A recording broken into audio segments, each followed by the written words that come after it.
It's Showtime, Eat Bulaga pagsasamahin ng GMA Network kapag nangyari na ang 12 days suspension.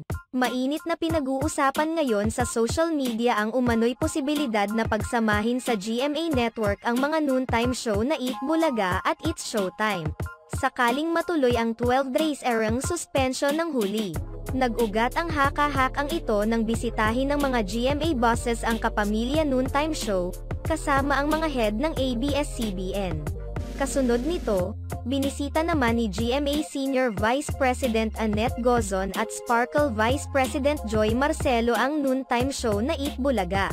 Kumakalat naman ngayon ang mga larawan na kuha sa dressing room ng Eat Bulaga kung saan kasama ng mga Eat Bulaga hosts ang mga big boss ng GMA, kasama rin nila ang head ng Tape Inc. na si June Haloshos. Nauna nang naiulat na tila may naganap na meeting noon sa pagitan ng ABS-CBN at GMA sa pagbisita nila sa It's Showtime. Partikular na ang pagkakasuspinde ng show sa loob ng 12 days. Tila hindi rin naman magiging problema sa mga hosts ng dalawang show sakaling maganap ang collaboration dahil nauna nang nagkalab noon sina Vice Ganda at Isko Moreno para sa vlog ng dating Manila Mayor. Nagkita-kita na rin ang mga hosts ng dalawang show noong GMA Gala 2023.